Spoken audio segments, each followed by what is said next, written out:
இப்போ திடீர்னு எதுக்காக நம்ம வந்து நிலத்தை காப்பாற்றணும், நீரை காப்பாற்றணும்?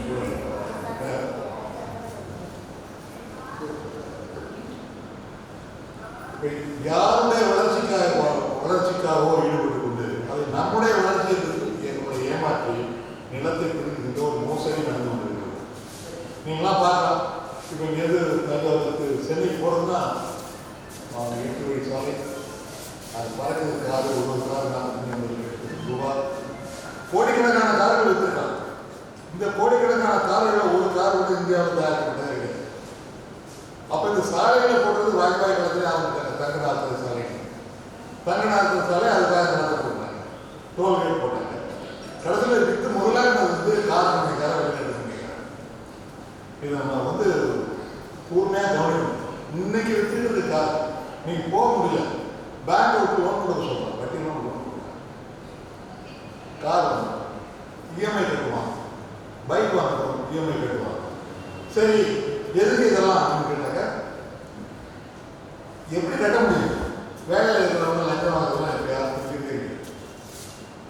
பிரதம மந்திரியாக இருந்தாலும் சரி, முதல் மந்திரியாக இருந்தாலும் சரி, எத்தனை 1000 கோடி இருந்தாலும் சரி.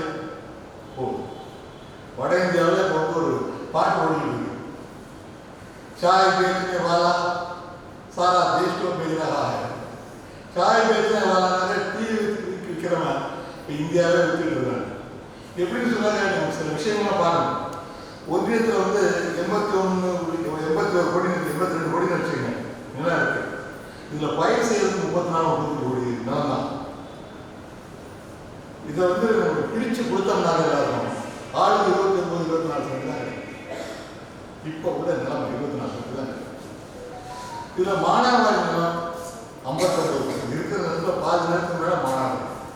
மழை பெஞ்சா ஏதாவது ஒரு பயிர் போடாமல் மற்ற நஷ்டமாக இருக்கும். தமிழ்நாடு பார்த்தீங்கன்னாக்க 3.5 கோடி ஏக்கர் இருக்கு. இதில் வந்து 1 கோடி 1.2 ஏக்கர் தான், 1.5 ஏக்கர் வச்சுக்கோங்க. அதெல்லாம் பயிராது. ஆளுக்கு எவ்வளோ நினைக்கிறீங்க? 14 சென்ட் தான் கிடைக்கும்.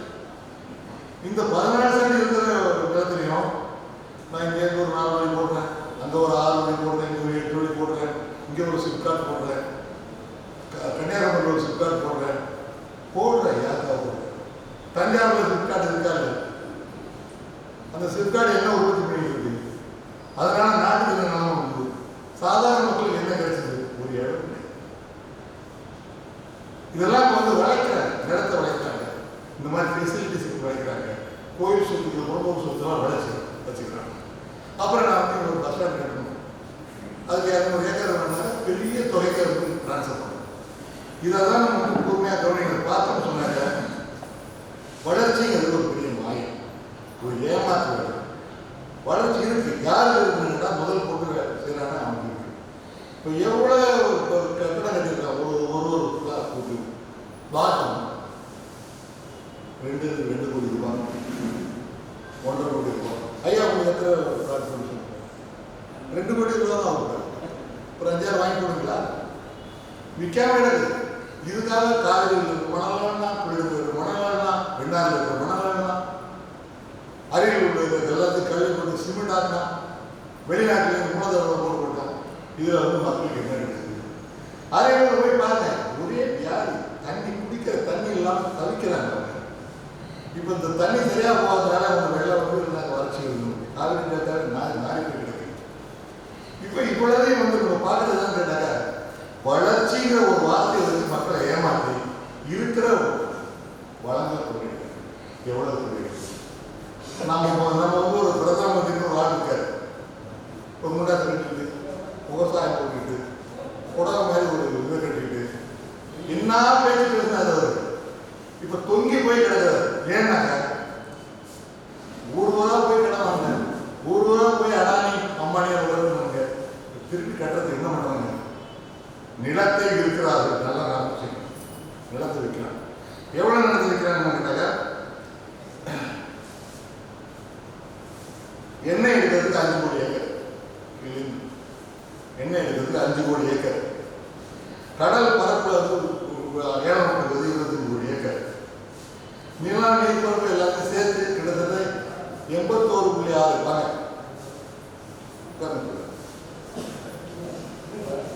82 ஏக்கர் வச்சு 82 கோடி ஏக்கர் ஏலம் விட்டுருக்காங்க. யார் ஏலம் விட்டுருக்காங்க? எல்லாம் வெளிநாட்டு முதலாளி ஏலம் விட்டுருக்காங்க. வேதாந்தாவுக்கு ஒரு 1 லட்சம், ஓஎன்ஜிசிக்கு இன்னும் இப்போ சமீபத்தில் மன்னாரோட வந்து ஒரு 25 லட்சம் ஏக்கர். நம்ம பாட்டுக்கு ஒன்றுமே தெரியாத மாதிரி காலையில் பழைய வெங்காயம் சாப்பிட்டு பொழுதுமே மாங்கு வேலை நிறுத்து ராத்திரி வந்து அசதியோட படுத்து நம்ம பிள்ளைங்க பேர பிள்ளைங்க வந்து உட்கார போய் கிடைக்காது. தண்ணி இருக்கு. இந்த தண்ணி வந்து எவ்வளோ தண்ணியே ரொம்ப தேவை, ரொம்ப குறைச்சலா இருக்கு. ஒருத்தருக்கு வந்து 1860 கனமீட்டர் தண்ணி வேணும்னா தமிழ்நாட்டில் வந்து 9,000 கனமீட்டர் தண்ணி தான் இருக்கு. இதே பத்தாது. வாட்டர் ஸ்ட்ரெஸ் சொல்லுவாங்க. தண்ணி வந்து முழு தேவைகளுக்கு நிறைவேறதுக்கு இல்லை. ஆனால் தண்ணியை சேமிக்கிறதுக்காக அரசாங்கம் எங்களுக்கு சேருது. நான் ஒரு சின்ன கணக்கு போட்டு பார்த்தோம். தமிழ்நாட்டில் எவ்வளோ நடக்குது? 4,400 டிஎம்சி. கர்நாடகா காலமஞ்சி கெஞ்சிட்டு இருக்காங்க 127 டிஎம்சி. எவ்வளோ இருந்தது? 400 டிஎம்சி. அது மத்திய அரசாங்கத்தை போய் பூனைகிட்ட போய் ஒரு பஞ்சாயத்து மாதிரி அவன் 400 குறைச்சி 150 கொடுப்பாங்க. பேர மழை தண்ணி பூரா உடனே மழை பெய்ஞ்சா போதும். டிவியில் பார்த்தீங்கன்னா சாலையில் அந்த சாலையில் தண்ணி வைத்து அது ஒரு காற்று போது சாலையெல்லாம் போக முடியும். ரொம்ப கஷ்டப்படும். என் வயலை காட்டு, காட்டி கிடக்கிற ஏரியை காட்டு, கருகிட்டு இருக்கிற பயிரை காட்டியே காட்ட முடியும். உன்னுடைய தேவையெல்லாம் இந்த சாலைகளை இன்னும் சரி பண்ணணும், இன்னும் கார் வைக்கணும், இது வைக்கணும், அது கமிஷன் ஏகப்பட்ட இதெல்லாம் வந்து 1 ரூபா 2 வருஷமே கிடையாது. யார் ஏற்படலாம் வந்து பல ஆயிரக்கணக்கான கோடி ரூபாய்க்கு பிசினஸ். இந்த கட்டடம் கட்டிருக்காங்க, பெரிய பெரிய கட்டடம் கட்டலாம். இதுக்கு பணம் எந்த முதலாளி போடுறாங்க? வெளிநாட்டு பணம் வருது. உள்நாட்டில் இருக்கிற வளங்கள்னாக்க மணல், சிமெண்ட்டு, எளிய குறைச்சலான ஒரு ஊதியத்தில் வேலை செய்கிற மக்கள் இருக்காங்க. இப்போ விற்காம இருக்கு. இப்படி வந்து அவங்க பார்த்தீங்கன்னா அவங்க ஒவ்வொரு வளர்ச்சி திட்டத்துக்கு முன்னாடியும் நிலத்தையும் நீரையும் இருக்கிறாங்க. கேட்கறதா இல்லை. உண்மையாக சொல்லப்படாத இந்த நிலத்தை எடுக்கணும்னாக்க அவன் வந்து ஒரு கமிட்டி போட்டு விசாரிச்சு இதுக்கு மாற்றாக வேற நிலம் கொடுத்துட்டு அதுக்குரிய இனப்படி முதல் எடுக்கும். அதெல்லாம் கிடையாது.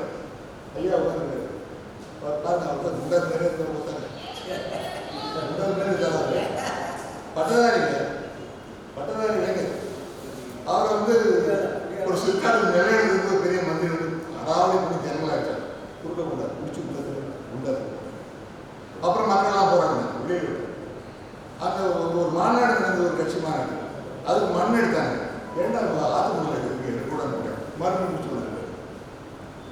எப்படி போதும் பையன் வந்திருக்காங்க கன்னியாகுமரி கூட போராட்டம் பெருந்தலைவர்.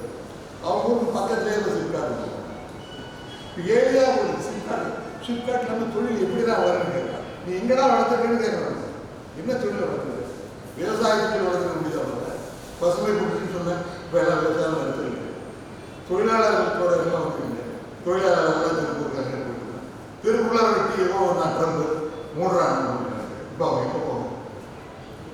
நகைகளெல்லாம் முடியும். எங்கே போகணும்? அவன் ட்ரம்ப் சொல்கிறான் மரியாதை சொல்றது வாய முக்கியமாக சொல்றது இல்லைன்னு வச்சு இருக்கிற மருந்து கம்பெனி போக ஏன் இப்படி வேற அசத்தினா போதும். ஒரு மருந்தோட கிடைக்க செத்து கொடுக்கிறாங்க. அப்போ என்னையா ஆட்சி பண்ணுறீங்க? ஆத்ம நிர்பர் பாரத் மோடி என்ன சொன்னவங்க அறிவிச்சிருக்காங்க. அது பொருள் இருக்கு. ஆத்ம நிர்பர் பாரத்னாக்க சுயசார்புடைய பாரத். சுயசார்பு உயிரிழக்க மருந்து உடல் நம்ம என்ன சொல்லியிருக்காரு? குடிக்கிறதுக்கு தண்ணி இல்லைன்னா என்ன சொல்லியிருக்காரு? விளையாட்டுறதுக்கு நிலத்துக்கு என்ன சொல்லியிருக்காரு? இப்போ சூழல் வந்து நம்மளாம் படிச்சிருக்கோம். இது வந்து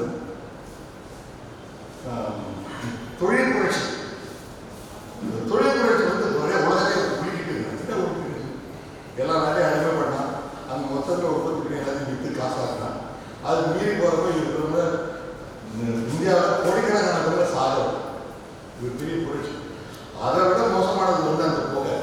அந்த புகை வந்து இப்போ உடனே சுற்றிட்டு மழை பெய்யும் பாருங்க. தை மாதம் பேய் நேரத்தில் பேய மாட்டேங்குது, காய நேரத்தில் காய மாட்டேங்குது, மாறி இருக்குது.